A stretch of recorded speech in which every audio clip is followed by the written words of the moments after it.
ನಮಸ್ಕಾರ ವೀಕ್ಷಕರೇ. ಸೊ ಆದಿತ್ಯವರೇ, ನೀವು ಒಂದಷ್ಟು ವಿಡಿಯೋಗಳು ತೋರಿಸಿದ್ರಿ ಪ್ರಾಕ್ಟಿಕಲಾಗಿ ಒಂದು ಮನೆಯಲ್ಲಿ. ಸೊ ಒಂದು ಮಂಡಲ ಹಾಕಿ ಕೂರಿಸ್ಬಿಟ್ಟು ಏನೋ ರಿಮೂವ್ ಮಾಡ್ತಾ ಇದ್ದಾರೆ ನೆಗೆಟಿವ್ಸ್ಗಳು ಅವರಲ್ಲಿರೋದು. ಸೊ ಆ ವಿಡಿಯೋಗಳಲ್ಲಿ ನೀಟಾಗಿ ತುಂಬ ಟೈಮ್ ತೊಗೊಂಡು ಮಾಡಿಕೊಟ್ಟು ಸುಮಾರು ಜನ ಒಬ್ಬರಲ್ಲ ಸುಮಾರು ಜನಗಳದ್ದು ವಿಡಿಯೋಗಳು ಮಾಡಿ ನನಗೆ ತೋರಿಸಿದ್ರಿ. 10 ಜನಕ್ಕೆ ಆಯಿತು, ಅದರಲ್ಲಿ ಒಂದು 4 ಜನ ಅಷ್ಟೇ ವಿಡಿಯೋ ಮಾಡಿದ್ವಿ. ಸೊ ಅದರಲ್ಲಿ ಅದು ಯಾವ ಥರ ಸಮಸ್ಯೆಗಳನ್ನ ಆ ಥರದ್ದೊಂದು ಪ್ರೋಸೆಸ್ಸಲ್ಲಿ ರಿಮೂವ್ ಮಾಡ್ತೀರಾ, ಮತ್ತು ಕೆಲವರು ಅಲ್ಲಿ ರಿಸಲ್ಟ್ಗಳು ಪಡೆದಿರೋರು ಇದ್ದಾರೆ, ಅಲ್ಲೇ ಸ್ಪಾಟಲ್ಲಿ ಸ್ವಲ್ಪ ಅನುಭವ ಆಗಿರೋದು. ಸೊ ಆ ಪ್ರೋಸೆಸ್ ಏನಿದೆ, ಯಾವ ಥರ ಸಮಸ್ಯೆಗಳನ್ನ ಅದನ್ನು ಮಾಡ್ತಾಯಿದ್ದೀವಿ. ಒಂದು ಪ್ರಯತ್ನ ಉಚ್ಚಾಟನೆ, ಇನ್ನೊಂದು ವಾಮಾಚಾರ ಉಚ್ಚಾಟನೆ, 2 ಪ್ರೋಸೆಸಿಂಗ್ ಮಾಡಿರೋದು ಅವತ್ತು. ಬಟ್ ಆದಷ್ಟು ಸಂಡೇ ಡೇಸ್ ಮಾಡ್ತೀನಿ. ಸಂಡೇ ಕೆಲವು ಪ್ರಯೋಗಗಳಿಗೆ ತುಂಬ ಸೂಕ್ತವಾದಂಥ ದಿನಗಳು. ಭಾನುವಾರ ನಮ್ಮ ಇದರಲ್ಲಿ ಕೆಲವು ನಿಯಮಗಳಿದ್ದಾವೆ. ಯಾವ್ಯಾವ ಕಾರ್ಯಗಳಿಗೆ ಯಾವ್ಯಾವ ದಿನಗಳು, ಯಾವ್ಯಾವ ದಿಕ್ಕುಗಳು ಕೂಡ ಇದೆ. ಓಕೆ. ಉಚ್ಚಾಟನೆಗೆ ಯಾವ ದಿಕ್ಕು, ಸ್ತಂಭನೆಗೆ ಯಾವ ದಿಕ್ಕು, ವಶೀಕರಣಕ್ಕೆ ಯಾವ ದಿಕ್ಕು, ಯಾವ ದಿನ, ಇದೆಲ್ಲ ಪರ್ಟಿಕಲ್ ಆಗಿ ಮೆನ್ಷನ್ ಆಗಿರುತ್ತೆ ನಮ್ಮ ವಿದ್ಯೆಯಲ್ಲಿ. ಆ ದಿನಗಳನ್ನು ಮಾಡಿದಾಗ ಅತಿಯಾದಂಥ ಶಕ್ತಿಗಳಿರ್ತವೆ ಒಂದೊಂದು ಕೆಲಸಕ್ಕೆ. ಸೊ ಹಾಗಾಗಿ ಇಂಥ ಭೂತ ಉಚ್ಚಾಟನೆ, ಆಮೇಲೆ ವಾಮಾಚಾರ ಪ್ರಯೋಗ ನಿವಾರಣೆ ಇದೆಲ್ಲ ಸಂಡೇನೇ ಮಾಡಿದಂತು. ಅದು ಪ್ರಾಯೋಗಿಕವಾಗಿ ಅದು ಮಾಡಿದ್ವಿ ಒಂದು ದಿನ ಸಂಡೇ. ಸೊ ಯಾವ ಸಮಯಗಳಲ್ಲಿ ಅದು ಮಾಡಿರೋದು ನೀವು? ಡೇನಲ್ಲಿ ಮಾಡಿರೋದು? ನಾನು ಲಾಸ್ಟ್ ಟೈಮ್ ಇದರಿಂದ ಪ್ರೀವಿಯಸ್ ವಿಡಿಯೋನಲ್ಲಿ ಹೇಳಿದ್ದೆ ನಿಮಗೆ. ಕೆಲವು ತುಂಬಾ ಇರೋಂಥದ್ದನ್ನ ಸ್ಮಶಾನದಲ್ಲಿ ಮಾಡ್ತೀವಿ, ಇನ್ನು ಕೆಲವು ನಮ್ಮ ಗೊತ್ತಾಗುತ್ತೆ ಅದರ ಕಠಿಣತೆ ಇದರ ಪ್ರಕಾರವಾಗಿ. ಕೆಲವು ನಾರ್ಮಲ್ ಪ್ಲೇಸ್ ಮನೆ ಹತ್ರನೇ ಮಾಡ್ತೀವಿ ಅಂತ. ಇದು ಅಂತ ದೊಡ್ಡ ಏನು, ಕೆಲವು ಮೇಲಿನ ಮೇಲೆ ಬಾನಮತಿ, ಈ ಕಡೆ ನಾರ್ತ್ ಕರ್ನಾಟಕ ಕಡೆ, ಉತ್ತರ ಕರ್ನಾಟಕ ಕಡೆ ಬಾನಮತಿ ಅಂತ ಇದು ಮಾಡ್ತಾರೆ. ಅಲ್ಲಿ ಕೆಲವು ಬೇರೆ ತರ ಪ್ರಯೋಗಗಳು ಮಾಡಿ ಬೇರೆ ಬೇರೆ, ಅಂದ್ರೆ ನೀವು ಕೇಳಿರ್ಬೋದು, ಮನೆ ಮೇಲೆ ಕಲ್ಲು ಬೀಳೋದು, ಸೂಜಿ ಬೀಳೋದು, ಆಮೇಲೆ ಇದಕ್ಕೆ ರಕ್ತಗಳು ಬರೋದು, ಇದೆಲ್ಲ ಬಾನಮತಿ ಬೇರೆ ಇದಿರುತ್ತೆ. ಅದು ಒಂದೊಂದಕ್ಕೂ ಸಂಬಂಧಪಟ್ಟಿದ್ದು ಒಂದೊಂದು ಕಠಿಣತೆ ಇರುತ್ತೆ. ಅದಕ್ಕೆ ಸಂಬಂಧಪಟ್ಟ ಪ್ರಕಾರವಾಗಿ ಸ್ಮಶಾನದಲ್ಲಿ ಸ್ಮಶಾನದಲ್ಲಿ ಮಾಡ್ತೀವಿ, ನಾರ್ಮಲ್ ಇರೋಂಥದ್ದು ಮನೆಗಳಲ್ಲಿ ಮಾಡ್ತೀವಿ. ಸೊ ಅವ್ರದ್ದು ಒಂದು ತಲೆ ಮೇಲೆ ಒಂದು ಕೋಳಿ ಮೊಟ್ಟೆ ಕೊಟ್ಟು ನೀವು ಸೊ ಇದು ಮಾಡಿದ್ರಿ. ಆಮೇಲೆ ಮೊಟ್ಟೆ ತೆಗೆದ್ಮೇಲೆ ದೀಪನೂ ಇಟ್ಟಿದ್ರೆ ತಲೆ ಮೇಲೆ. ಇದೇನು ಪ್ರೊಸೆಸ್? ಅದು ಒಂದು ಬೇವಿನ ಎಣ್ಣೆ ಹಾಕ್ತೀವಿ ಇದರಲ್ಲಿ ದೀಪದಲ್ಲಿ. ಅದು ಪ್ರೇತ ಉಚ್ಚಾಟನೆಗೆ. ನಿಮ್ಗೆ ಲಾಸ್ಟ್ ಟೈಮ್ ಹೇಳಿದ್ದೆ ನಾನು, ಹಳೆ ವಿಡಿಯೋದಲ್ಲಿ ಸುತ್ತಲೂ ಬೆಂಕಿ ಹಾಕಿದ್ವಿ, ಅಲ್ಲಿ ಆ ಬೆಂಕಿ ಉರಿತಾ ಇತ್ತು, ಏನೋ ಆಯಿಲ್ ಏನೋ ಹಾಕಿದ್ರಿ ನೀವು ಯಾವಾಗ ಅಂದ್ರೆ ಇಲ್ಲ, ಒಂದೊಂದು ಪ್ರಯೋಗಕ್ಕೆ ಒಂದೊಂದು ಎಣ್ಣೆಗಳನ್ನ ಹಾಕ್ಬೇಕು ಅಂತ. ಸೊ ಅದು ಸ್ಮಶಾನ ಆಗಿರೋದ್ರಿಂದ ಅಲ್ಲಿ ದೀಪ ಇಡಕ್ಕಾಗಲ್ಲ, ಯಾಕಂತಂದ್ರೆ ಗಾಳಿ ತುಂಬಾ ಹೊರಗಡೆ ಔಟ್ಡೋರ್ ಅಲ್ಲಿ ಗಾಳಿಗೆ ಆರೋಗ್ಬಿಡುತ್ತೆ. ಅದಕ್ಕೆ ಸ್ವಲ್ಪ ದೊಡ್ಡದಾದ ಇದರಲ್ಲಿ ಇದಾಕಿ ಇದು ಮಾಡಿದ್ವಿ. ಇದು ಅದಾದ್ಮೇಲೆ ಬಂಧನ ಮಾಡಾದ್ಮೇಲೆ ಬೇವಿನ ಎಣ್ಣೆ ನಿಮ್ಗೆ ಹೇಳಿದೆ, ದೆವ್ವಗಳಿಗೆ ಬೇವಿನ ಮರ, ಬೇವಿನ ಸೊಪ್ಪು ಇವೆಲ್ಲ ತುಂಬಾ ಭಯ. ಹೌದು, ನೀವು ಇದ್ರಲ್ಲಿ ನೋಡಿರ್ಬೋದು, ಎಲ್ಲ ಬೇವಿನ ಸೊಪ್ಪುಗಳಿಂದನೇ ಪ್ರೇತ ಉಚ್ಚಾಟನೆಗಳು ಎಲ್ಲ ಕಡೆ ಇರುತ್ತೆ ಮಾಡೋದು. ಒಂದೊಂದು ಪ್ರೊಸೀಜರ್ ಅಂದ್ರೆ ಕಂಪ್ಲೀಟ್ ಅದಲ್ಲೇ ಮಾಡ್ತಾರೆ ಅಂತಲ್ಲ. ನಾನು ಹೇಳ್ದಲ್ಲ, ವಿದ್ಯೆಗಳು ಬೇರೆ ಬೇರೆ ಮುಖಾಂತರ ಬೇರೆ ಬೇರೆ ಗುರುಗಳಿಂದ ಬಂದಾಗ ಬೇರೆ ಬೇರೆ ಇದರಲ್ಲಿ ಬಂದಿರ್ತವೆ. ಅದಕ್ಕೆ ಸಂಬಂಧಪಟ್ಟಾಗಿ ಮಾಡ್ತೀವಿ. ಅದರಲ್ಲಿ ಬೇವಿನ ಎಲೆಯಿಂದ ನಿವಾರಣೆ ಮಾಡಿ, ಕೊನೆಗೆ ಅದನ್ನ ಬಂಧನ ಮಾಡಿ, ಕೊನೆಗೆ ಬೇವಿನ ಎಣ್ಣೆ ಹಾಕಿರೋ ದೀಪದಲ್ಲಿ ಹಾಕಿ, ಸೊ ದೇಹದಿಂದ ಸಂಪೂರ್ಣವಾಗಿ ಹೊರಗಡೆ ಕ್ಲೀನ್ ಮಾಡಿ, ಅದಾದ್ಮೇಲೆ ವಿಡಿಯೋದಲ್ಲಿ ನೋಡ್ಬೋದು ನೀವು, ತಾಯಿತ ರೆಡಿ ಮಾಡಿ ಇಟ್ಟಿರ್ತೀನಿ. ಆಮೇಲೆ ಎಲ್ಲರಿಗೂ ತಾಯಿತಗಳು ದೇಹದಿಂದ ಶುದ್ಧಿ ಆದ್ಮೇಲೆ ಮತ್ತೆ ಬರಬಾರದಕ್ಕೆ ದೇಹಕ್ಕೆ ಪ್ರೊಟೆಕ್ಷನ್ ಆಗಿ ಇದು ಮಾಡ್ತೀವಿ. ಅದಾದ್ಮೇಲೆ ಮನೆಗೆ ಪ್ರೊಟೆಕ್ಷನ್ಗೆ ಯಂತ್ರ ಮಾಡಿ ಯಂತ್ರ ಕೊಡ್ತೀವಿ. ಸೊ ಈ ಒಂದು ಆ ಸ್ಪಾಟಲ್ಲಿ ಏನು ರಿಮೂವ್ ಮಾಡ್ತೀವಿ ಅದನ್ನ ಹಂಗೆ ಬಿಟ್ಟರೆ ತಿರುಗಿ ವಾಪಸ್ ಇವ್ರ ಮನೆಗೆ ಹೋದ್ಮೇಲೆ ಮತ್ತೆ ಹೋಗಿ ಸೇರ್ಕೋತಾರೆ. ಅದಕ್ಕೋಸ್ಕರ ಅವ್ರಿಗೆ ಮತ್ತೆ ವಾಪಸ್ ಸೇರಬಾರ್ದು ಅಂತ ಒಂದು ಬಾಡಿಗೆ ಪ್ರೊಟೆಕ್ಷನ್, ಆಮೇಲೆ ಮನೆಗೆ ಪ್ರೊಟೆಕ್ಷನ್. ಇದು ಪ್ರತಿಯೊಬ್ಬರು ನಿಮ್ಮ ಹತ್ರ ಪರಿಹಾರ ಪಡೆದವ್ರಿಗೆ ಇದನ್ನ ಮಾಡ್ಕೊಡ್ತಾರೆ, ಎಲ್ಲರಿಗೂ ಅದನ್ನ ಮಾಡ್ಕೊಡ್ತೀವಿ. ಸೊ ಅಲ್ಲಿ ಬಂದು ಈಗ ಒಬ್ರು ಜೆಂಟ್ಸು ಇದ್ರು ಮತ್ತೆ ಲೇಡೀಸು ಇದ್ರು, ಏಜ್ ಆಗಿರೋರು ಇದ್ರು. ಸೊ ಒಬ್ಬೊಬ್ರದ್ದು ಒಂದೊಂದು ರೀತಿ ಸಮಸ್ಯೆಗಳನ್ನ ರೆಡಿ ಮಾಡಿ ಇದು ಮಾಡಿಕೊಟ್ಟಿದ್ದಾರೆ. ಸೊ ಅದು ಮನೆ ಒಳಗಡೆ ಮಾಡಿರೋದ್ರಿಂದ ಸೊ ಕೆಲವೊಂದೊಂದು ಸರಿ ಅವುಗಳು, ಯಾಕಂದರೆ ಈಗ ಮನೆಗಳಲ್ಲಿ ಆ ಮನೆಗಳಲ್ಲಿ ನೆಗೆಟಿವ್ಗಳು ಉಳ್ಕೊತಾವೋ ಏನೋ ಒಂದು ಅನುಮಾನ. ಸೊ ಆ ಜಾಗದಲ್ಲಿ ಕೂಡ ಏನಾದರೂ ತೊಂದರೆಗಳ ಇಲ್ಲ, ಜಾಗನ ಶುದ್ಧಿ ಮಾಡ್ಕೊಬೇಕಾಗುತ್ತೆ ನೀವು. ಯಾಕಂದ್ರೆ ನಮ್ಮ ದೇಹಕ್ಕೆ ಹೆಂಗೆ ಪ್ರೊಟೆಕ್ಷನ್ ಇಟ್ಟಿರ್ತೀವೋ ಹಾಗೆ ಅದಕ್ಕೂ ಪ್ರೊಟೆಕ್ಷನ್ ಮಾಡಿ ಇಟ್ಟಿರ್ತೀವಿ. ಅದ್ರೊಳಗಡೆ ಕೆಲವು ವಸ್ತುಗಳನ್ನ ಅದ್ರೊಳಗಡೆ ಬರದೇ ಇರೋ ತರ ಇಟ್ಟಿರ್ತೀವಿ. ಇವಾಗ ಬೇವಿನ ಎಣ್ಣೆ ಏನ್ ನಾವು ಇದ್ರಲ್ಲಿ ಹಾಕಿದ್ ಮಾಡ್ತೀವಿ, ಅದೇ ತರ ಒಳಗಡೆ ದೀಪಗಳು ಮುಗಿದ ಮೇಲೆ ಒಳಗಡೆ ದೀಪ ಹಚ್ಚಿಟ್ಟಿರ್ತೀವಿ. ಸೊ ಮತ್ತೆ ಅದ್ರೊಳಗಡೆ ಇದಾಗದೇ ಇರೋ ತರ ಬಾಡಿಗೆ ಹೇಗೆ ಪ್ರೊಟೆಕ್ಷನ್ ಮಾಡ್ಕೊಂಡಿರ್ತೀವಿ ಆಗ ಮನೆಗೂ ಪ್ರೊಟೆಕ್ಷನ್, ನಾವು ನಮ್ಮ ಜಾಗಕ್ಕೂ ಪ್ರೊಟೆಕ್ಷನ್ ಮಾಡ್ಕೋಬೇಕು. ಆಮೇಲೆ ಎಷ್ಟು ಸಮಯ ತಗೊಳುತ್ತೆ ಒಬ್ಬರದ್ದು ಒಂದು ಸಮಸ್ಯೆ ಅಂದ್ರೆ ನೋಡಿ, ಅದ್ರಲ್ಲಿ ಬರೀ ನಿಮ್ಗೆ ಬೇವಿನ ಸೊಪ್ಪು ಅಷ್ಟೇ ಕಾಣೋದಲ್ಲ. ನಮ್ಮ ಅಂಬರೀಷ್ ಕೂಡ ಕೂತ್ಕೊಂಡಿದ್ದಾಗ ಮಂತ್ರ ಜಪ ಮಾಡ್ತಾ ಇದ್ರು.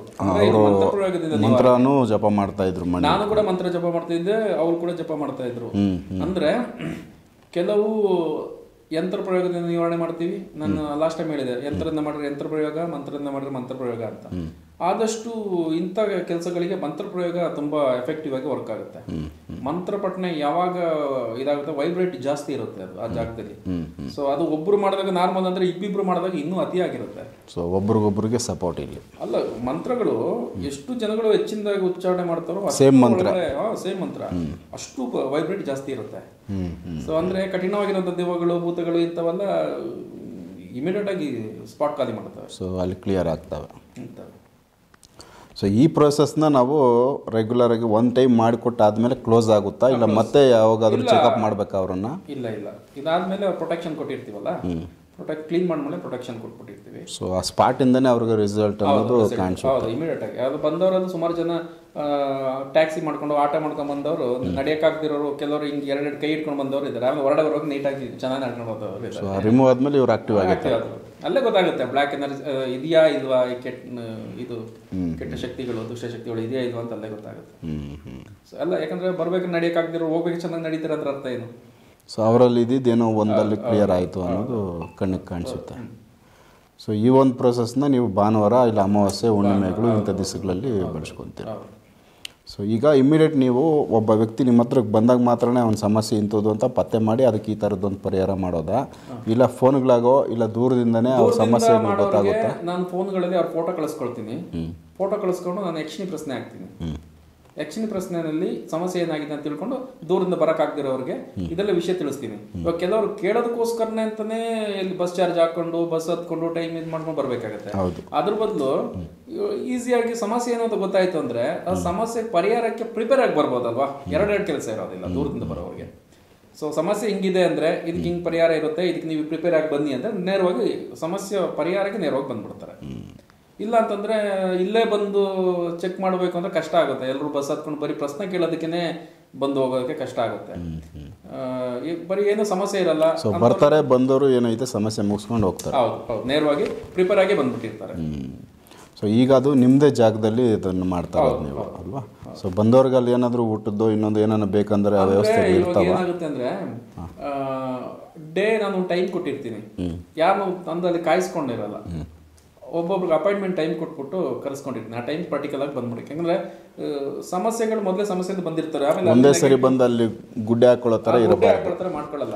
ಆ ಟೈಮ್ ಬರಬೇಕು, ಹೋಗ್ತಾ ಇರಬೇಕು. ಹೌದೌದು, ಅವಾಗ ಅವ್ರಿಗೂ ಈಸಿ ಆಗುತ್ತೆ. ಊಟ ತಿಂಡಿಗಳು ಅವ್ರು ಮಾಡ್ಕೊಂಡು ಆರಾಮಾಗಿ ಬರ್ಬೋದು. ಕಾಯ್ಕೊಂಡು ನಾವು ಕೆಲವು ಕಡೆ ನೋಡಿದೀನಿ, ಎಲ್ಲಾನು ತಂದು ಗುಡ್ಡೆ ಹಾಕೊಳ್ತಾರೆ.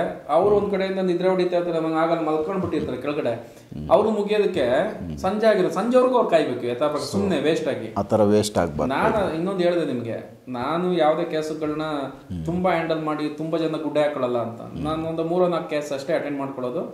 ಅಂದ್ರೆ ಅವ್ರಿಗೂ ಕಂಫರ್ಟಬಲ್ ಆಗಿರ್ಬೇಕು ಅಂತ.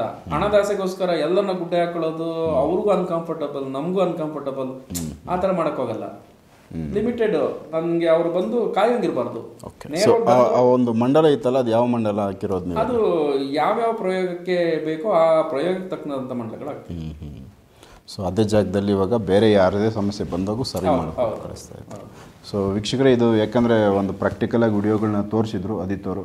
ಈ ಥರದ್ದೊಂದು ಪೂಜೆಗಳು, ಈ ಥರದ್ದೊಂದು ಸಮಸ್ಯೆಗಳನ್ನ ರಿಮೂವ್ ಮಾಡೋದಕ್ಕೆ ಸೊ ಈ ಒಂದು ಮಂಡಲ ಹಾಕಿ ಈ ಥರ ಒಂದು ರೆಡಿ ಮಾಡ್ತಾ ಇರೋದು. ಅವುಗಳನ್ನ ತೋರಿಸಿದ್ರು. ಎಲ್ಲರೂ ಸಾತ್ವಿಕವಾಗಿರುತ್ತೆ. ಯಾವುದೇ ಪ್ರಾಣಿ ಬಲಿ ಕೊಟ್ಟು ಪ್ರಾಣಿ ಹಿಂಸೆ ಮಾಡಿ, ಪ್ರಾಣ ಹಿಂಸೆ ಮಾಡಿ ಇನ್ನೊಂದು ಜೀವನ ತೊಂದರೆ ಕೊಟ್ಟು ಹಾಗೆ ಮಾಡೋದಿಲ್ಲ. ನಮ್ದೆಲ್ಲ ಸಾತ್ವಿಕವಾಗಿಯೇ ಶಕ್ತಿ ಮುಖಾಂತರವಾಗಿ, ಮಂತ್ರಶಕ್ತಿ ಮುಖಾಂತರವಾಗಿ ನಾವು ಕ್ಲಿಯರ್ ಮಾಡೋದು. ನಾನು ಅವತ್ತು ಹೇಳೋದೇ ಇವತ್ತು ಹೇಳೋದೇ, ಆಡಂಬರದ ಯಾವ್ದು ನಮ್ಮಲ್ಲಿ ಇಲ್ಲ. ನಮ್ಮಲ್ಲಿ ರಿಸಲ್ಟ್ ಅಷ್ಟೇ. ಇವಾಗ ನೀವು ಕೇಳಿದ್ರಲ್ಲ, ಈಗ ನೀವು ಕೇಳಿರೋ ಕಮ್ಮಿ, ಇನ್ನು ಕೇಳೋಕ್ಕಾದ್ರೆ ಟೈಮ್ ಸಾಕಾಗಲ್ಲ. ಅಷ್ಟೊಂದು ಜನಗಳು ಮಾತಾಡ್ತೀವಿ, ನಾವು ನಮ್ಮ ರಿಸಲ್ಟ್ ಹೇಳ್ತೀವಿ ಅಂತ ಹೇಳೋರಿದ್ದಾರೆ. ಸೊ ಇದನ್ನು ನಾವು ಪ್ರಾಕ್ಟಿಕಲಾಗಿ ಹಾಗೇನೆ ವಿಡಿಯೋಗಳನ್ನ ತೋರಿಸಿ ಆ ಒಂದು ಪ್ರೋಸೆಸ್ ಹೆಂಗಿರುತ್ತೆ ಆದಿತ್ಯವ್ರ ಹತ್ರ ಅನ್ನೋದನ್ನು ನಿಮ್ಮ ಗಮನಕ್ಕೆ ತೊಗೊಂಬಂದಿದ್ದೀವಿ. ಸೊ ಇನ್ನೂ ಬೇರೆ ವಿಚಾರಗಳಿದ್ದಾವೆ, ಅವುಗಳನ್ನ ಮುಂದಿನ ವಿಡಿಯೋಗಳಲ್ಲಿ ಆದಿತ್ಯವ್ರ ಜೊತೆ ಮಾತಾಡ್ತಾ ಹೋಗ್ತೀನಿ. ಆಮೇಲೆ ಇನ್ನೊಂದಿದೆ, ವೆಯ್ಟ್ ರಿಡ್ಯೂಸ್. ಹೌದಾ? ಕೆಲವರು ದಪ್ಪ ಹುಟ್ಟಿರ್ತಾರೆ, ಮದುವೆ ಹತ್ರ ಬಂದಿರುತ್ತೆ, ಹೆಣ್ಣು ಸಿಗ್ತಾ ಇರಲ್ಲ ಕೆಲವರಿಗೆ, ಇಲ್ಲ ಗಂಡು ಸಿಗ್ತಾ ಇರಲ್ಲ ದಪ್ಪ ಇರೋದ್ರಿಂದ. ಹೌದು, ಕೆಲವು ಸಮಸ್ಯೆ. ಬಟ್ ಹೆಣ್ಣು ತುಂಬಾ ದಪ್ಪ ಇದಾರಪ್ಪ, ನಂಗೆ ಆ ಹೆಣ್ಣು ಬೇಡ ಅಂತ ರಿಜೆಕ್ಟ್ ಆಗುತ್ತೆ. ಗಂಡು ತುಂಬಾ ದಪ್ಪ ಇದ್ದಾನಪ್ಪ, ಹೊಟ್ಟೆ ಬಿಟ್ಕೊಂಡು ಹಿಂಗೆ ಓಡಾಡ್ತಿದ್ದಾನೆ, ನನಗೆ ಆ ಗಂಡು ಬೇಡ ಅಂತ ರಿಜೆಕ್ಟ್ ಆಗ್ತದೆ. ಹೆಚ್ಚಿನ ಮದುವೆಗಳು ನಾನು ಹೇಳೋದು ಇದರಿಂದ ಆಗತ್ತೆ. ನನ್ನ ಹತ್ರ ನಾನು ಹೇಳಿದೆ, ಹಳೆ ರೆಮಿಡಿ ಪ್ರಕಾರ ನನ್ನ ಹತ್ರ ಕೆಲವು ಮೂಲಿಕೆಗಳಿಂದ ತಯಾರು ಮಾಡಿದಂತ ಇದ್ದಿದೆ ಅಂತ. ಅದು ಕೆಲವು ಮೂಲಿಕೆಗಳಿಂದ ತಯಾರಾದಂಥ ವಸ್ತುಗಳಿದೆ. ನಾನು ಇನ್ನೊಂದು ಇದಕ್ಕೆ ಕೊಟ್ಟಿಲ್ಲ, ಪ್ರಯೋಗ ನಾನು ಮಾಡಿ ನೋಡ್ಕೊಂಡಿದ್ದೀನಿ. ಅವಾಗ ಯಾವಾಗ ಅಂದರೆ ಕೊರೋನಾ ಟೈಮಲ್ಲಿ ಈ ಗಿಮ್ ಎಲ್ಲ ಕ್ಲೋಸ್ ಅವಾಗ. ಹೌದು. ಸೊ ನಾನು ಮೊದಲಿಂದನೂ ಫಿಟ್ನೆಸ್ ಅಂದ್ರೆ ದೇಹ ಆರೋಗ್ಯಕ್ಕೆ ಅಂದ್ರೆ ಜಿಮ್ಮರ್ ಆಗ್ಬೇಕು ಅಂತಲ್ಲ, ಆರೋಗ್ಯ ಕಾಪಾಡ್ಕೊಳ್ಳೋಕೆ, ಪ್ರತಿಯೊಬ್ಬರು ಆರೋಗ್ಯ ಕಾಪಾಡ್ಕೊಳ್ಳೋದು ಅದು ಅವ್ರ ಧರ್ಮ. ಸುಮ್ಮನೆ ಯಥಾ ಪ್ರಕಾರ ಇಷ್ಟು ತಿಂದ್ಬಿಡೋದು, ಆಯಿಲ್ ಐಟಮ್ ಅವು ಇವು, ಆಮೇಲೆ ಬೊಜ್ಜು ಬೆಳೆಸ್ಕೊಂಡ್ಬಿಡೋದು, ಆಮೇಲೆ ಕಾಯಿಲೆ ಅಂತಂದ್ರೆ ಕಾಯಿಲೆ ಬರದಿರತ್ತ, ವಾಕಿಂಗ್ ಮಾಡಲ್ಲ, ಒಂದು ರನ್ನಿಂಗ್ ಮಾಡಲ್ಲ, ಏನು ಮಾಡಲ್ಲ. ಆಮೇಲೆ ಕಾಯಿಲೆ ಅಂತಂದ್ರೆ ಇನ್ನು ತನ್ನಾಗೆ ದೇವ್ರನ್ನ ಆರೋಗ್ಯ ಕೊಡೋದು ನಮ್ಮ ಕೈಲೇ ಇದೆ. ದೇಹ ನಮಗ್ ಕೊಟ್ಮೇಲೆ ನಮ್ಮ ದೇಹನ ಚೆನ್ನಾಗಿಟ್ಕೊಂಡು ನಮ್ಮ ಧರ್ಮ ಅದು. ಸೊ ಅದರಿಂದ ನಾನು ಗಿಮ್ ಹೋಗ್ತಾ ಇದ್ದೆ. ಅವಾಗ ಆ ಟೈಮಿಗೆ ಕ್ಲೋಸ್ ಆಯ್ತು. ಇದ್ದಕ್ಕಿದ್ದಂಗೆ ಬಾಡಿ ಇನ್ಕ್ರೀಸ್ ಆಗಿ ಶುರು ಆಯ್ತು. ಏನಪ್ಪ ಮಾಡೋದಂದಾಗ ಆ ಟೈಮಲ್ಲಿ ನನ್ನ ಇದನ್ನ ರೆಮಿಡೀಸ್ನ ಶುರು ಮಾಡಿದೆ. ನಾನು ಯಾವ ವರ್ಕೌಟ್ ಇಲ್ಲ, ಏನಿಲ್ಲ. ನಾನನ್ನ ಹೆಚ್ಚು 3 ತಿಂಗಳೇನು ಬಳಸ್ಕೊಂಡಿದ್ದೆ. ಜಿಮ್ಗೆ ಹೋಗಿದ್ರೆ ಅಷ್ಟು ಸಣ್ಣ ಆಗ್ತಿದ್ನೋ ಇಲ್ಲ ಗೊತ್ತಿಲ್ಲ, ಫುಲ್ ಸ್ಲಿಮ್ ಆಗ್ಬಿಟ್ಟಿದ್ದು. Okay, full slim flat. ನನ್ನ ಫೋಟೋಗಳು ಇದ್ದಾವೆ, ನಾನು ಬೇಕಾದ್ರೆ ಆ ಟೈಮ್ ತೋರಿಸ್ತೀನಿ, ಕೊರೋನಾ ಟೈಮ್ ಫುಲ್ ಸ್ಲಿಮ್ ಆಗಿದೆ. ಅಂದ್ರೆ ಅದು ಅಷ್ಟು ವರ್ಕ್ ಮಾಡೋಂಥ ರೆಮಿಡೀಸ್ ಇದೆ. ಅದನ್ನ ನೆಕ್ಸ್ಟ್ ರೆಡಿ ಮಾಡೋಣ ಯಾರಿಗಾರು ಬೇಕಾದವ್ರಿಗೆ. ಬರೀ ಗಿಡಮೂಲಿಕೆಯಿಂದ ರೆಡಿ ಮಾಡೋದು, ಯಾವುದೇ ಸೈಡ್ ಎಫೆಕ್ಟ್ ಇಲ್ಲ. ವಾಕಿಂಗ್ ಆರ್ ರನ್ನಿಂಗ್ ಮಾಡಿ ತಗೊಂತೀನಿ ಅಂದ್ರೆ ಇನ್ನೂ ಅತ್ಯದ್ಭುತ ರಿಸಲ್ಟ್. 1-2 ತಿಂಗಳಿಗೆ ಮಿನಿಮಮ್ ನನ್ಗೆ ಗೊತ್ತಿರಂಗೆ 1-3 kg ಇಳಿದೋಗುತ್ತೆ. ಸೂಪರ್. ಇದೇನು ಆಹಾರಕ್ಕೆ ಜೊತೆಲಿ ಇಲ್ಲ, ಬೆಳಿಗ್ಗೆ ಖಾಲಿ ಹೊಟ್ಟೆಗೆ ಪೌಡರ್ ಇರುತ್ತೆ. ಪೌಡರ್ನ ಬಿಸಿನೀರಿಗೆ ಹಾಕ್ಬಿಟ್ಟು ಕುದಿಸ್ಕೋಬೇಕು. ಎಕ್ಸ್ಪೆಷಲಿ ನಿಂಬೆಹಣ್ಣು ಅಂತೂ ಬೇಕೇ ಬೇಕು. ಅದನ್ನ ನಾವು ಅದ್ರಲ್ಲಿ ಮಿಕ್ಸ್ ಮಾಡೋಕ್ಕಾಗಲ್ಲ ನಿಂಬೆಹಣ್ಣನ್ನ. ಹೌದು. ಸೊ ಲೈವ್ ಆಗಿರೋ ಚೆನ್ನಾಗಿರೋ ನಿಂಬೆಹಣ್ಣು ಮನೇಲಿ ಇಟ್ಕೋಬೇಕು. ಬೆಳಿಗ್ಗೆ ರಸ ಇಟ್ಕೋಬೇಕು ಸ್ವಲ್ಪ. ಅದನ್ನೆಲ್ಲ ಹಾಕಿ ಫಸ್ಟ್ ಇದನ್ನ ಕಾಯಿಸಿ ಆದ್ಮೇಲೆ ಆಮೇಲೆ ರಸ ನೀರಿಗೆ, ಯಾಕಂದ್ರೆ ಬಿಸಿನೀರಿಗೆ ಹಾಕಿದ್ರೆ ಕಹಿ ಬಂದ್ಬಿಡುತ್ತೆ. ಹೌದು. ಇದನ್ನ ಮೊದಲು ನೀರಲ್ಲಿ ಕಾಯಿಸಿ ಇದನ್ನ ಕಷಾಯ ರೆಡಿ ಮಾಡ್ಕೊಂಡು ಆಮೇಲೆ ಸ್ವಲ್ಪ ತಣ್ಣಗಾದ್ಮೇಲೆ ಈ ನಿಂಬೆಹಣ್ಣನ್ನು ಇಟ್ಕೋಬೇಕು. ಕುಡಿ ಬೆಳಿಗ್ಗೆ ಸಂಜೆ. ಏನೂ ಮಾಡದೆ ಕೂತ್ಕೊಂಡಲ್ಲೇ ಇದ್ದು ನಾವು ಕುಡಿತೀವಿ ಅಂತ 3 kg ತಿಂಗಳಿಗೆ ಹಿಡಿದೋಗುತ್ತೆ. ಇನ್ನೆಲ್ಲರೂ ವಾಕಿಂಗ್ ರನ್ನಿಂಗ್ ಮಾಡ್ತೀವಿ ಅಂದ್ರೆ 5 kg ಹಿಡಿದೋಗುತ್ತೆ ತಿಂಗಳಿಗೆ. ಒಳ್ಳೆ ರೆಮಿಡಿ ಇದು. ಆಯ್ತಾ. ಕೆಲವ್ರಿಗೆ ಜಿಮ್ಗೆ ಹೋಗಕ್ಕೆ ರೆಡಿ ಇರಲ್ಲ, ಆಗಲ್ಲಪ್ಪ ನಾವು ಅಲ್ಲೆಲ್ಲ ಮಾಡಿ ಇಳಿಸಕ್ಕೆ ಅಂತನ್ನೋರಿಗೆ, ಸುಮ್ಮನೆ ಕೂತ್ಕೊಂಡಿದ್ದೇ ಇಳಿಸ್ತೀನಿ ಅನ್ನೋರಿಗೆ ಮಿನಿಮಮ್ 1 ತಿಂಗಳಿಗೆ ಬೆಳಿಗ್ಗೆ ಸಂಜೆ ಖಾಲಿ ಹೊಟ್ಟೆಲಿ ಕುಡಿಬೇಕು. ಈ ಟೀ ಕುಡಿಯೋ ಅಭ್ಯಾಸ ಇರೋರು ಸಂಜೆ ಖಾಲಿ ಹೊಟ್ಟೆಲಿ ಟೀ, ಬೆಳಿಗ್ಗೆ ಬಿಫೋರ್ ಕಾಫಿ ಟೀ ಕುಡ್ಕೊಂಡ್ರೆ 1-2 ತಿಂಗಳು ಯೂಸ್ ಮಾಡಿದ್ರೆ ಮಿನಿಮಮ್ 4 kg ಏನು ಇದ್ದಂಗೆ ಹಿಡಿದೋಗುತ್ತೆ. ಅಂದ್ರೆ ಸೈಡ್ ಎಫೆಕ್ಟ್ ಇರಲ್ಲ. ಗಿಡಮೂಲಿಕೆ ಅಲ್ವಾ, ಬೇರೆ ಸಡನ್ ಆಗಿ ಹಿಡಿದ್ರೆ ದೇಹಕ್ಕೆ ಸಡನ್ ಆಗಿ ತುಂಬಾ ತೂಕ ಹಿಡಿದ್ರೆ ಸಮಸ್ಯೆಗಳಾಗುತ್ತೆ. ಇದನ್ನ ನಮ್ಮ ವೀಕ್ಷಕರು ಯಾರಿಗಾದ್ರೂ ಈಗ ಬೇಕು ರೆಡಿ ಮಾಡೋಣ ಅಂತ ಎಲ್ಲ ಮಾಡಿಕೊಡಿ ಅಂದ್ರೆ ಮಾಡ್ಕೊಡ್ತೀರಾ? ಖಂಡಿತ. ಅದೇ ನೆಕ್ಸ್ಟ್ ಕಾನ್ಸೆಪ್ಟ್, ಅದೊಂದು ರೆಡಿ ಮಾಡ್ಕೊಳ್ಳೋಣ ಅಂತ. ಎಲ್ಲನೂ ಇರಬೇಕು. ಪ್ರಪಂಚದಲ್ಲಿ ಜನ ಬರೀ ವಾಮಾಚಾರ, ಮಾಟ ಮಂತ್ರ, ದೇವಪಿಸಾಚಿ ಅಷ್ಟೇ ಅಲ್ಲ, ದೈಹಿಕವಾಗಿನೂ ಕೆಲವರಿಗೆ ಸಮಸ್ಯೆಗಳಿರುತ್ತೆ. ಆಮೇಲೆ ಸಮಸ್ಯೆ ಬರೋದು ಏನಂದ್ರೆ ಅತಿಯಾದಂತ ವೆಯ್ಟ್ ಇನ್ಕ್ರೀಸ್ ಇಂದ ಇಲ್ದಿದ್ರಂತ ಕಾಯಿಲೆಗಳು ಅಟ್ಯಾಕ್ ಆಗುತ್ತೆ. BP, ಶುಗರು, ಅದು ಇದೆಲ್ಲ. ಮನುಷ್ಯ ಒಂದು ಆತನ ಹೈಟ್ಗೆ ಪರ್ಸನಾಲಿಟಿಗೆ ತಕ್ಕನಾಗಿ ತೂಕನ ಮೇಂಟೈನ್ ಮಾಡ್ಕೊಂಡ್ರೆ ಯಾವ ರೋಗಗಳು ಬರಲ್ಲ, ಹೌದು, ಆರೋಗ್ಯವಾಗಿರ್ತಾರೆ. ಆಮೇಲೆ ದೇಹದಲ್ಲಿ ಈ ವೇಸ್ಟೇಜ್ ಅಂಶಗಳು ಅದನ್ನೆಲ್ಲ ಕಟ್ ಮಾಡುತ್ತೆ. ಇದು ಎಲ್ಲ ಗಿಡಮೂಲಿಕೆ ವಸ್ತುಗಳು, ಯಾವ ಸೈಡ್ ಎಫೆಕ್ಟ್ಸ್ ಇಲ್ಲ. ಸೊ ನೆಕ್ಸ್ಟ್ ಅದೊಂದು ರೆಡಿ ಮಾಡೋಣ ಅಂತಿದ್ದೀನಿ. ಜನಗಳು ಬೇಕು ಅಂತ ಕಂಡ್ರೆ ಅದನ್ನ ರೆಡಿ ಮಾಡ್ಕೊಡ್ತೀನಿ. ಮಾಡಿ ಯಾರಿಗಾದ್ರೂ ಕೊಟ್ಟಿರೋರು ಇದ್ರೆ ಅವ್ರನ್ನ ಇದುವರೆಗೂ ಅಂದ್ರೆ ಇದು ಮಾಡಿ ಇವಾಗ ಮಾಡಬೇಕು, ಅದು ಆಗುತ್ತೆ ಸ್ವಲ್ಪ. ಇದು ಅಂದ್ರೆ ಅದೊಂದು ಬಾಟಲ್ ಲೆಕ್ಕದಲ್ಲಿ ಕೊಡ್ತೀನಿ. 1500 rupees ಮಾಡೋಣ ಅಂತಿದ್ದೀನಿ ಅದಕ್ಕೆ.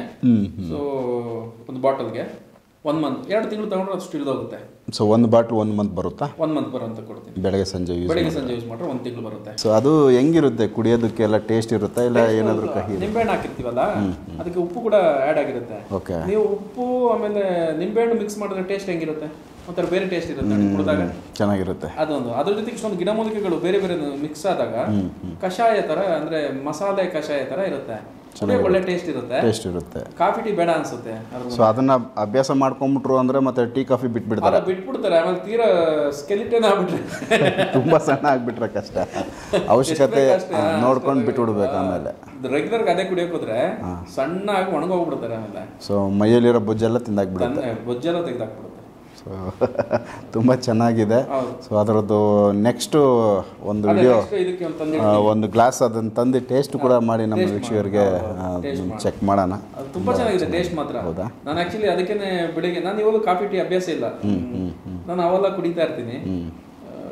ಅಂದ್ರೆ ಇವಾಗ ಸ್ವಲ್ಪ ಕೆಲಸ ಅವು ಇರೋದ್ರಿಂದ ಸ್ವಲ್ಪ ಲೈಟ್ ಆಗಿ ಒಂಚೂರು ಬಟ್ಟೆಗೆ ಇರ್ಬೋದೇನೋ, ಇಲ್ಲಾಂದ್ರೆ ನಾನು ಸ್ವಲ್ಪ ಫಿಟ್ನೆಸ್ ಅಂದ್ರೆ ಏನೋ ಆಗಿಲ್ಲ ಅಂದ್ರೆ ಅದ್ರಲ್ಲಿ ತಗೊಂಡ್ಬಿಡ್ತೀವಿ. ಸೊ ಹಂಗಾಗಿ ಅದು ತುಂಬಾ ಜನಕ್ಕೆ ಉಪಯೋಗ ಆಗುತ್ತೆ.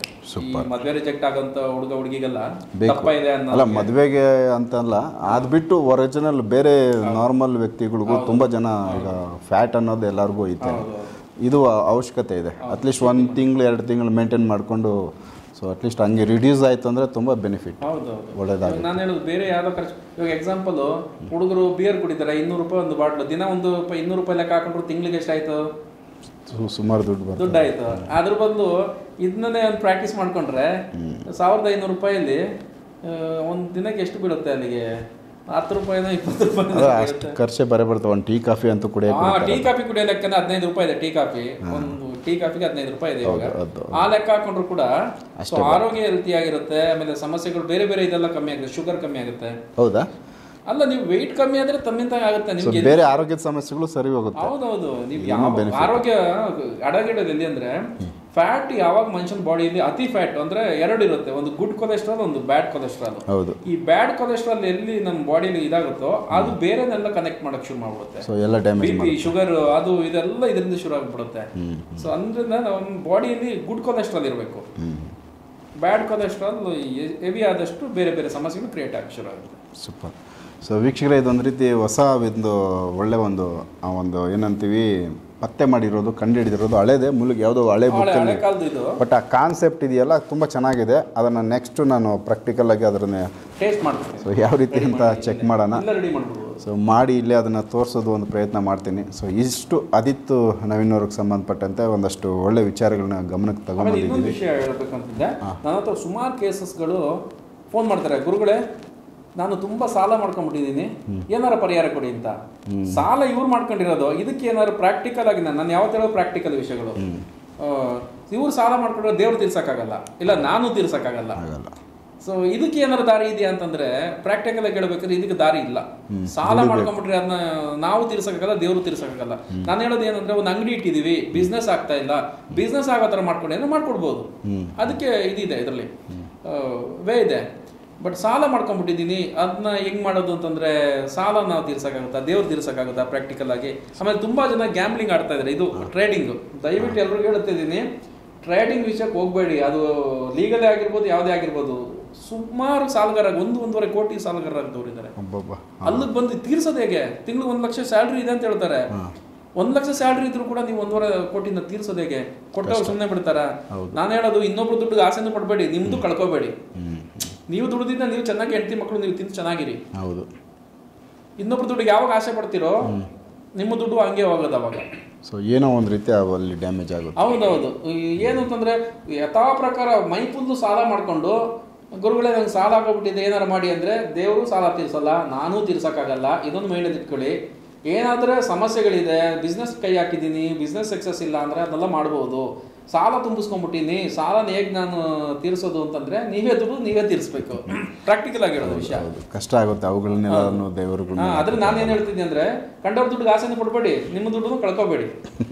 ನಿಮ್ಮ ಎಚ್ಚರಿಕೆ ನಿಮ್ಮ ಎಚ್ಚರಿಕೆ ನೀವಲ್ಲಿರಿ ಅಷ್ಟೇ ನಾನು ಹೇಳೋದು. ದಯವಿಟ್ಟು ಒಳ್ಳೆ ಮಾರ್ಗದಲ್ಲಿ ಹೋಗಿ, ದುಡ್ದಿದ್ನೇ ನೀವು ಈ ಕಾಲದಲ್ಲಿ ನಾವು ತಿನ್ನಕ್ಕೆ ಯೋಗ ಇಲ್ಲ. ಅಂಥದ್ರಲ್ಲಿ ಕಂಡವ್ರ ದುಡ್ಡು ತಗೊಂಡು ಅವರೇ ಟ್ರೇಡಿಂಗ್ ಮಾಡಿ ಇನ್ನೊಬ್ರು ದುಡ್ಡು ಬರುತ್ತೆ ಅಂತ ಆಸೆ ಪಟ್ಟು ಅದ್ರಲ್ಲಿ ಬದುಕಿ ದೊಡ್ಡವರಾಗೋದಿದ್ಯಾ? ಅದಕ್ಕೆ ಹಳೆ ಗಾದೆಗಳು ಹೇಳ್ತಾರೆ, ಅತಿ ಆಸೆ ಗತಿಗಳು ಅಂತ. ಸೊ ನಮ್ಮಲ್ಲಿ ಎಷ್ಟು ಇದೆಯೋ, ನಾವು ದುಡ್ದಿನ ನಾವು ತಿಂದು ನೆಮ್ಮದಿ ಆಗಿದ್ರೆ ಒಳ್ಳೆ ನಿದ್ರೆನೂ ಬರುತ್ತೆ, ಒಳ್ಳೆ ಆರೋಗ್ಯನೂ ಇರುತ್ತೆ. ಎಷ್ಟೋ ಜನಗಳು ಏನ್ ಅನ್ಕೊಂಡ್ಬಿಟ್ಟಿದ್ದಾರೆ, ಎಲ್ಲರೂ ವಾಮಾಚಾರಕ್ಕೆ ಹೋಲಿಸ್ಕೊಂಡ್ಬಿಡ್ತಾರೆ. ಒಂದ್ ಸ್ವಲ್ಪ ಸಾಕು, ಗುರುಗಳೇ ನನಗೆ ಅತಿಯಾಗಿ ಸಾಲ ಆಗ್ಬಿಟ್ಟಿದೆ, ಅದು ವಾಮಾಚಾರನ? ಅದು ನೀವು ಮಾಡ್ಕೊಂಡಿರೋಂಥ ಕರ್ಮಗಳು. ಏನಂತಂದ್ರೆ, ಸಾಲ ಮಾಡಿದ್ದೀರಾ, ಏನು ಇದಕ್ಕೆ ಮಾಡ್ಕೊಂಡಿದ್ದೀರಾ, ಅದು ವಾಮಾಚಾರ ಅಲ್ಲ. ಸ್ವಲ್ಪ ಹೆಚ್ಚಿನ ಜನಗಳು ತಲೆಯಿಂದ ಈ ವಾಮಾಚಾರ ಅನ್ನೋದನ್ನ ಸ್ವಲ್ಪ ತೆಗಿಬೇಕು.